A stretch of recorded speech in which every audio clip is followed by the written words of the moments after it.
Late January, 1888. They'll be dead before the week is over. Her brother-in-law, Bram Veilhart, never raised his voice.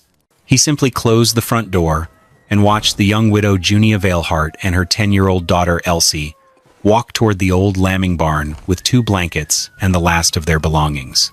His wife, Odette, folded her arms. A barn is more than enough for them. No one argued. Across Rime Creek Table, the north wind was already gathering behind a wall of gray clouds. 3 weeks later, the storm finally let go. Every cabin across the settlement stood dark beneath the snow. Chimneys that had smoked for generations had gone cold. Frost covered windows from the inside. Doors never opened. Only one thin ribbon of smoke still climbed into the pale morning sky. It rose from the very barn where the widow had been sent in disgrace. Fresh hoofprints surrounded the doorway. The cattle were still alive. So were the people inside. Nobody understood how. To them, a barn had always been the coldest place on a ranch. Junia had seen something entirely different. Weeks earlier, while everyone else looked at those weathered boards and imagined a grave, she had quietly begun studying the building as though it were waiting to reveal a secret. That secret was a lesson her husband had left behind. Only 2 months earlier, Rowan Veilhart had walked into the first bitter cold of the season to chop wood. He slipped and fell down an icy slope. He never returned. When the search party found him the next morning, fresh snow had nearly hidden the tracks that led down the frozen bank. Rowan left behind no fortune, no large herd, and no written journal. What remained was something harder to lose. During long winter evenings, he had often run a calloused hand along the cabin walls while Junia watched. He never blamed the cold itself. Instead, he searched for the tiny places where moving air found a way inside. He liked to say that the plains never stole warmth all at once. They took it one crack at a time. "The wind isn't the coldest thing out here," he had once told Junia. "The smallest gap is." Those words stayed with her after everything else had been taken away. Elsie remembered something different. Hanging from a wooden peg inside the old barn was her father's worn leather gloves. They had remained there since the last morning he rode out. Nobody had touched them. As Junia stepped through the barn doorway, Elsie's eyes found those gloves almost immediately, and for the first time since leaving the house, she felt as if a small part of her father had been waiting there all along. Bram returned 3 days after Rowan's burial carrying a folded deed inside his coat. He spoke calmly, almost kindly, as though the decision had already become a fact that nobody should question. The ranch's business, he explained, needed steady management, and the main house had to serve as headquarters for the men. He had already decided that Junia and her daughter would move into the old lambing barn, where they could care for a handful of leftover animals while he took over the ranch. Odette stood beside him with folded hands and a gentle smile that never reached her eyes. She called the old lambing barn a practical arrangement, even a generous one. Shelter was shelter, she said, and plenty of women had endured worse. Then she looked at Elsie instead of Junia. "You should learn where your place is," she said softly. "Life is easier when you accept it." Junia answered neither insult nor excuse. She gathered the family's quilts, a kettle, and the few tools Rowan had left behind. Elsie carried the smaller bundle without complaint, though her fingers trembled beneath its weight. As Bram closed the front door, he glanced toward the weathered barn. "It will be enough for them." Those quiet words drifted away on the north wind, unnoticed by everyone, except the woman who would one day prove exactly how wrong they were. The old lambing barn smelled of dry straw, worn leather, and cattle that had sheltered there through better winters. Most people would have seen nothing beyond that. Junia saw something else entirely.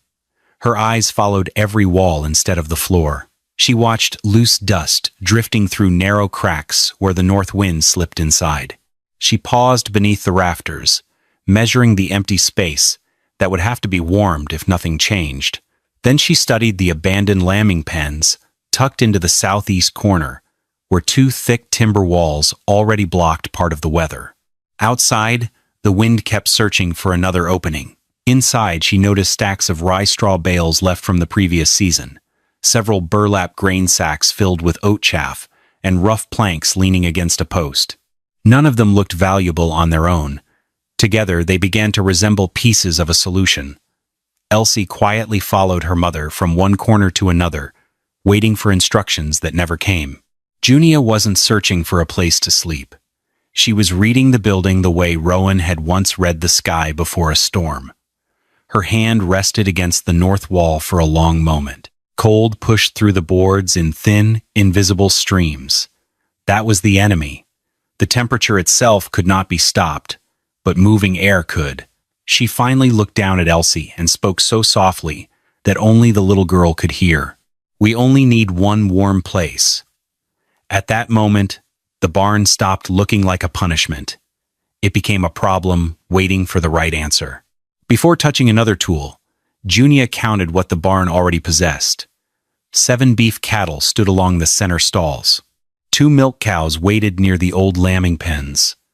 A gray mule shifted its weight beside the feed rack, while an aging mare rested quietly at the far end of the aisle. Most neighbors would have called them livestock. Junia counted them differently. She led Elsie to the nearest milk cow and gently placed the girl's small hand against its broad side. "Leave it there." For several seconds, neither of them spoke. The steady warmth beneath the animal's hide slowly reached Elsie's fingers, then her palm. The heat never rushed. It simply continued, quiet and constant, with every slow breath the cow released into the cold air. Junia picked up a handful of dry rye straw and let it fall between her fingers. "This won't make us warm," she said, "but it can stop warmth from leaving." She spread the straw across a gap between 2 rough boards, then held a small feather near the crack. The draft weakened almost immediately. Nothing had become hotter. The moving air had simply lost its easy path. That was the lesson Rowan had trusted more than any expensive stove. Fire created heat for a while. Living bodies created it every hour they remained healthy. Dry straw offered something just as valuable by trapping quiet pockets of air where the wind could no longer steal what the animals gave away. Elsie rested her hand against the milk cow once more. This time she smiled without saying anything. For the first time since leaving the house, she understood that warmth could come from something alive, not only from flames. Junia walked the length of the barn twice before moving a single bale. She wasn't looking for the largest space. She was searching for the smallest one that could safely hold life. The abandoned lambing room in the southeast corner caught her attention. 2 heavy timber walls already blocked the prevailing wind, and 2 adjoining stalls could be folded into the same shelter with only a few changes. Together they measured roughly 12 feet by 14 feet. Most of the barn would remain cold. That no longer mattered. She marked the outline with the toe of her boot, then began dragging rye straw bales into place. Elsie followed behind, pushing the lighter ones until the little room slowly emerged from the larger building. The walls seemed to grow thicker with every trip, while the empty barn beyond them grew less important. Junia wasn't trying to defeat the winter. She was making sure winter had less space to conquer. The milk cows would stand just beyond the inner wall. The mule and old mare could remain close enough for their body heat to drift inward without crowding the sleeping corner. Every decision shortened the distance between warmth and the people who needed it most. Elsie stopped beside the outline scratched into the dirt floor and looked around the tiny space. Is this really enough? Junia rested another straw bale against the wall before answering. Enough is a kind of mercy. The little girl looked around again. The room suddenly seemed different. It wasn't small because they had lost everything. It was small because every unnecessary foot of cold air had become an enemy, and her mother had decided not to fight battles that didn't need to be fought. That narrow corner was no longer just part of a barn. It had become the heart of everything they intended to protect. The next morning began before sunrise. Junia wanted the walls finished before the first real blast of northern wind reached the ridge. She continued stacking rye straw bales, 2 layers thick along the north and west sides of the shelter, pressing each bale tightly against the boards without crushing the straw inside.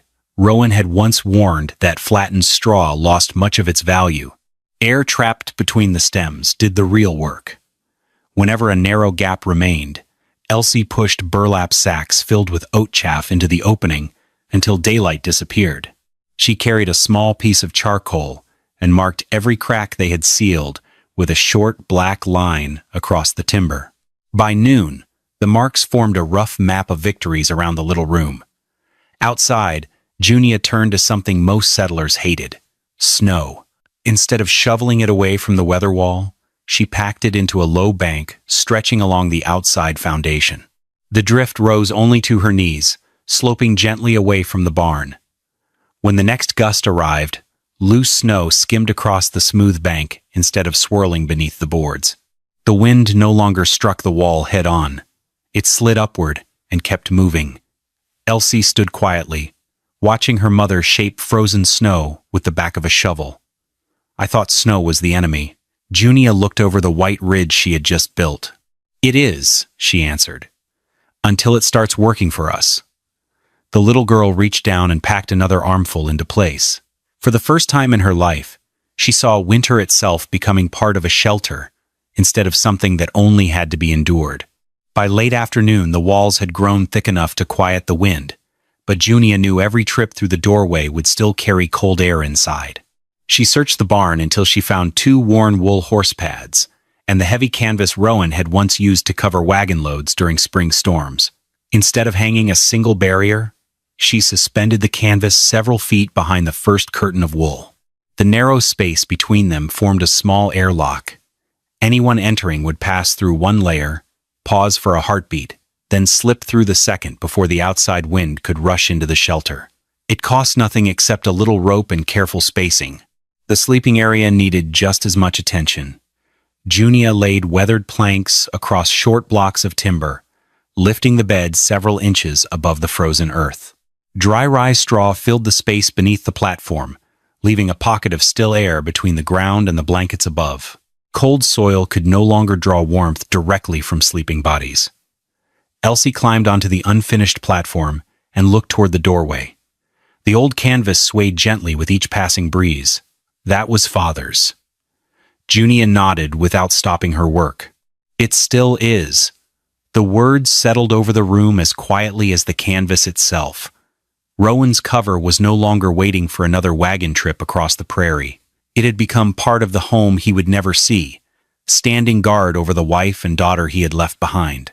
In that small shelter, memory was no longer something to preserve on a wall. It had become something strong enough to help keep them alive. One piece was still missing. Junia needed a little fire, but only a little. The settlement measured winter by the size of a woodpile.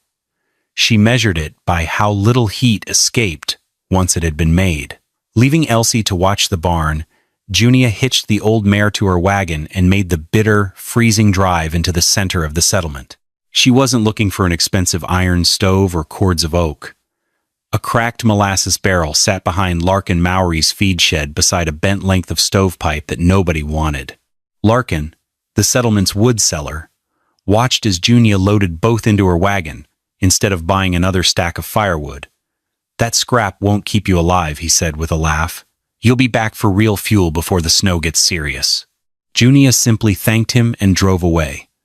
Back at the barn, she cut the barrel in half, shaped a small firebox, and sealed every joint with clay mixed with fine wood ash. The curved stovepipe slipped through the wall at a gentle angle before rising above the roofline. She chose a place close to the stone footing where the ground could not catch fire, leaving plenty of open space around it. Elsie watched her mother test every seam with the back of her hand before lighting a handful of dry twigs. A thin ribbon of smoke climbed smoothly through the pipe without drifting back into the shelter. The little stove warmed a kettle of water. It dried damp gloves hung nearby. During the coldest nights, it would soften the sharpest edge of the air. That was all Junia expected from it. The cattle would remain the furnace. The straw would guard the warmth. The stove would simply help both do their work a little better. As the small flame settled into glowing coals, Elsie finally understood why her mother had ignored Larkin's laughter. Winning against winter had never depended on building the biggest fire. It depended on refusing to waste the warmth that was already there. That evening, Junia handed Elsie a small piece of charcoal and pointed to a clean pine board beside the sleeping platform. From that day forward, the girl recorded 5 things every morning and every night: the outside temperature, the stall temperature, the temperature near the doorway, the day's moisture mark, and how many days of hay remained. On the first entry, the thermometer read -6 degrees Fahrenheit outside and 35 degrees Fahrenheit inside the shelter. Elsie carefully copied every number. Junia trusted measurements before opinions. For the first time, the little girl felt she wasn't simply being protected. She was helping protect them both. For several nights, the little shelter performed exactly as Junia had hoped. The charcoal board showed steady temperatures, and the wind no longer reached the sleeping corner. Then another set of signs began to appear. The straw near the ceiling felt damp each morning. Tiny beads of water clung to the wool horse pads. A sharper smell drifted through the room whenever the cattle settled down for the night. Heat from living bodies was filling the shelter, but so was moisture from every breath. Junia climbed onto the sleeping platform and pressed her hand into the upper straw. It came away wet. Elsie noticed her mother's expression change. "Did we do something wrong?" Junia looked around the room once before answering. The shelter had succeeded at trapping warmth. It had also trapped everything else. She rested the damp straw in the little girl's hands. Wrong is only useful if it speaks early. Nothing had failed beyond repair. Nature had simply uncovered another lesson. A shelter could become unhealthy if warm air had nowhere to leave. Winter was testing more than their walls. It was testing whether they understood the difference between holding heat and imprisoning moisture. The next morning, Junia changed the shelter instead of defending it. Using a narrow chisel, she opened a vent no wider than her wrist high along the sheltered east wall, where the prevailing wind could not drive snow inside. Warm, damp air finally had a slow path to escape. She then dug a shallow, cold sump into the western corner below floor level. Heavy air naturally settled there instead of lingering around the bed. Every bundle of damp straw was carried outside and replaced with fresh rye straw, while a thin layer of fine wood ash was scattered beneath the bedding to absorb lingering moisture before it spread. That evening, Elsie copied a new set of numbers onto the pine board. Outside, -11 degrees Fahrenheit. Inside, 33 degrees Fahrenheit. The shelter had lost only 2 degrees. The damp smell, however, was almost gone. Before climbing into bed, Elsie paused beside yesterday's moisture mark. She smiled, then wrote a single new word beside it: dry. Junia glanced at the board without saying anything. The system had become slightly cooler, yet far healthier. It was a small victory, invisible to anyone outside the barn, but one that winter itself had quietly approved. As January wore on, the barn became the easiest place in the settlement to talk about and the last place anyone wanted to enter. Reverend Enoch Bale stopped by one afternoon and gently urged Junia to accept Bram's arrangement. Peace within a family, he said, was often worth more than winning an argument. Junia thanked him for coming and returned to stacking feed. Larkin Mowry laughed whenever someone mentioned the little stove. "Too little wood," he would say. "That's how winter buries people." Silas Toller, a neighboring rancher whose pasture bordered the Valehart property, rarely laughed. Instead, he stood outside the barn after feeding his own cattle, shaking his head as neighbors gathered nearby. "That child won't freeze first," he muttered. "She'll get sick breathing stock air long before the cold finishes the job." The words drifted through the open doorway. Elsie heard every one of them. Her hands tightened around the feed bucket until her knuckles turned pale. For a moment she looked toward her mother, hoping she would answer, defend herself, or send the men away. Junia did none of those things. She checked the thermometer, brushed a little loose straw back into place, and quietly added another mark to the charcoal board.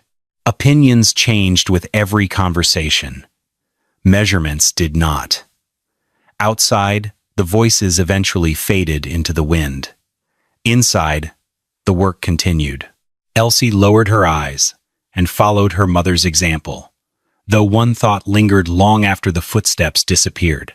The grown-ups truly believed her mother was going to kill her by trying to fight off a prairie winter with nothing but straw and the breath of livestock, instead of a proper fire. The first true test arrived 3 nights before the blizzard. A hard north wind swept across Rime Creek Table, until every board in the barn groaned beneath the pressure. Before turning in, Junia checked the thermometer. Outside, -18 degrees Fahrenheit. Elsie recorded 29 degrees Fahrenheit beside the inner curtain and 43 degrees Fahrenheit in the center of the shelter. Around them, the cattle breathed in slow, steady rhythm, while the little stove glowed with nothing more than a bed of red coals. The system was doing exactly what it had been built to do. That night, Elsie set her piece of charcoal on the wooden ledge, slipped beneath her blanket, and fell asleep without asking the question she had whispered every evening since leaving the house. The blizzard arrived in stages, each one stripping away another layer of confidence from the settlement. The first assault came with the wind. It screamed across the open prairie, forcing cabin doors to rattle against their frames and driving icy drafts through every loose joint in every wall. People fed their stoves harder, believing larger fires would solve the problem. The flames grew brighter, but so did the current pulling warmth back outside. Then the snow arrived. By afternoon, white sheets raced sideways across Rime Creek Table, until fences disappeared and every wagon track vanished beneath fresh drifts. Barn roofs blended into the fields. Roads ceased to exist. Even familiar buildings became shadows inside the white haze. When the snowfall finally weakened, the worst part quietly stepped forward. The temperature collapsed. The sky cleared. The wind settled. Cold poured across the prairie, with nothing left to slow it. Cabin walls that had leaked heat all day surrendered even faster beneath the clear night sky. Frost crept over bedroom walls. Water buckets froze solid indoors. Door latches sealed themselves beneath thin layers of ice. Inside the old lambing barn, Junia checked the charcoal board one more time before adding fresh straw beneath the cattle. Nature argued with no one. It simply searched every shelter for the smallest mistake. By the second night, the settlement began losing the fight. Larkin Mowry fed split oak into his stove until the firebox glowed white. Wood disappeared faster than anyone had imagined, yet every loose seam in his cabin quietly carried the warmth away. The larger the fire became, the harder the wind seemed to pull against it. Across the road, Silas Toller and his wife, Mara Toller, burned 2 kitchen chairs before midnight. By dawn, sections of the pine floor had been pried loose and pushed into the stove. The room brightened for a few minutes. Then the heat slipped through the walls as quickly as it arrived. His children lay beneath every blanket they owned, still shivering. Less than 60 feet away, a neighbor stepped outside to reach the well house after sunrise. He never made it back. When the storm finally eased, his tracks ended where the drifting snow had covered him. Inside, cabin after cabin, frost spread across the walls. Door latches froze in place from the inside. Windows turned white. One chimney after another stopped breathing, until darkness settled over homes that had stood warm through countless winters. Silas looked at his children huddled together beneath quilts that no longer held back the cold. The memory of laughing outside Junia's barn returned without mercy. His laughter had filled the air only days before. It could not warm a single pair of small hands now. On the third morning, Silas stepped outside expecting another wall of white. Instead, he saw a thin ribbon of smoke rising above the old lambing barn. It climbed straight into the frozen sky. Nothing else in the settlement was still breathing. He stared at it for only a moment before turning back inside. Mara wrapped both children in every blanket they had left, and together they forced their way through waist-deep drifts toward the only place that still showed signs of life. Junia heard the knocking before she saw them. She pulled aside the outer wool curtain, then the canvas behind it. "Quickly," she said. "Close the first curtain before opening the second. Don't let the cold follow you inside." One by one, they stepped through the narrow airlock. Warm air met them instead of the bitter wind. The cattle rested quietly along the inner wall, their slow breathing filling the shelter with steady heat. The little half-barrel stove ticked softly as the iron expanded. Near the pine board, Elsie looked up in quiet surprise, her hands still faintly dusted with charcoal from her morning task. For a long moment, nobody spoke. Mara lowered her youngest child beside one of the milk cows. Tiny hands reached toward the animal's warm side, almost by instinct. The little girl stopped trembling. Mara covered her mouth before any sound could escape. Tears slipped down her face anyway. Silas looked around the shelter that he had mocked only days before. Nothing inside was extravagant. There were no roaring fires, no piles of expensive fuel, no miracle waiting in the corner. Only careful work, only measured choices. And somehow, they were warm. By the time the blizzard loosened its grip, 13 people had crossed the drifting snow to reach the old lambing barn.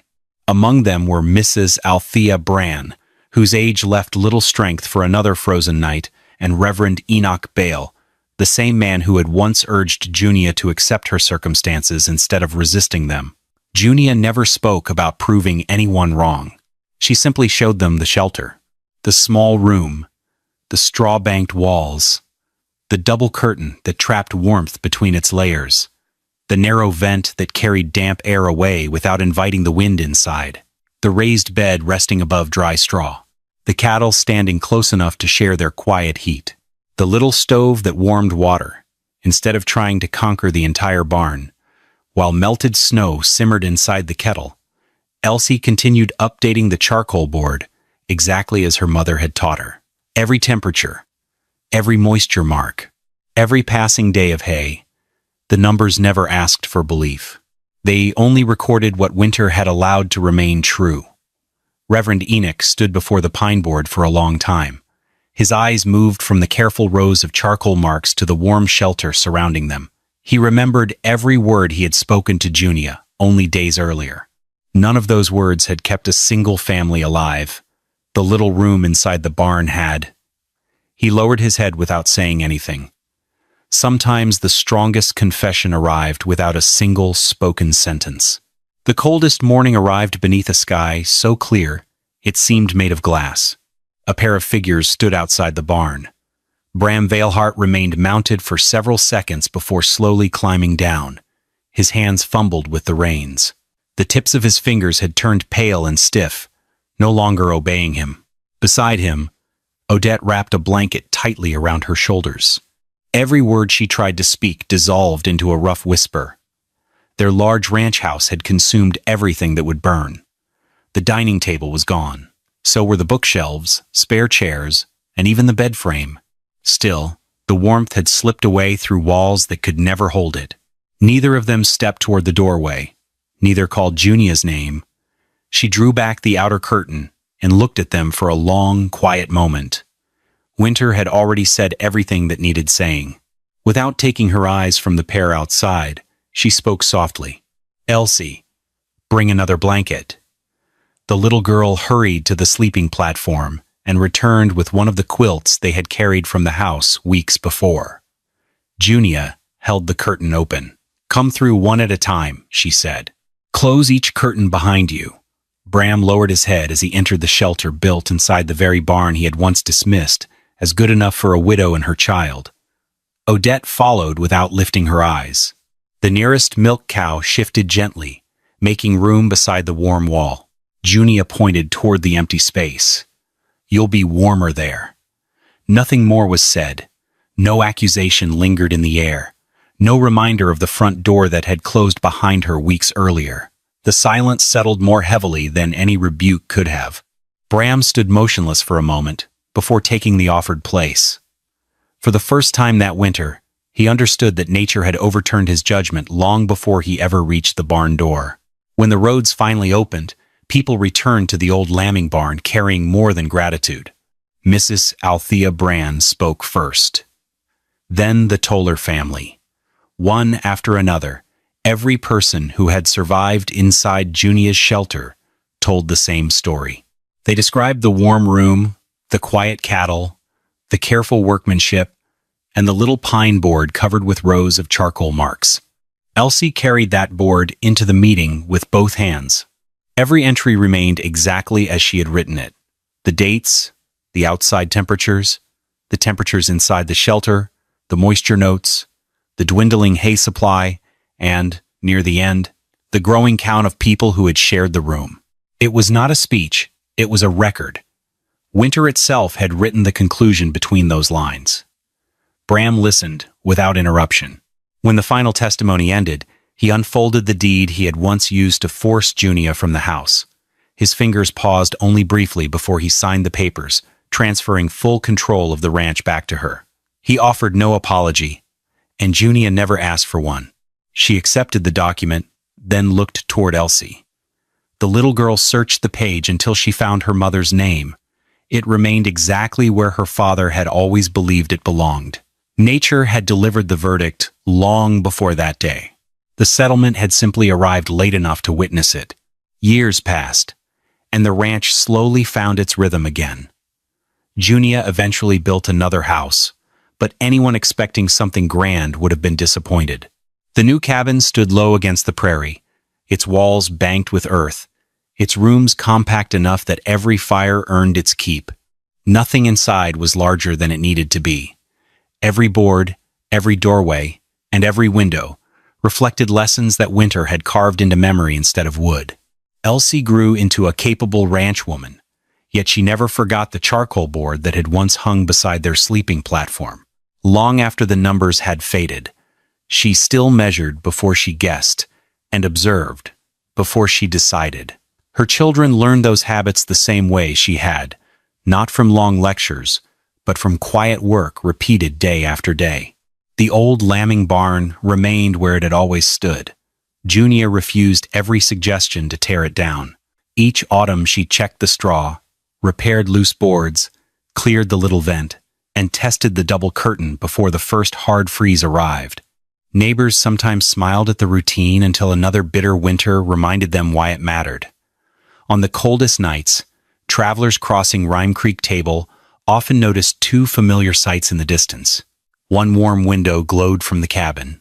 A thin ribbon of steam drifted above the old barn. From the road, nobody could tell where Junia had chosen to sleep. Perhaps she rested in the house she had finally earned. Perhaps she stayed beside the cattle, whose quiet warmth had once carried her family through the darkest winter of their lives. In the end, that question mattered far less than the lesson she left behind. Fire could make warmth. Wisdom could keep it. And the place chosen to break a widow became the place an entire settlement remembered whenever winter returned.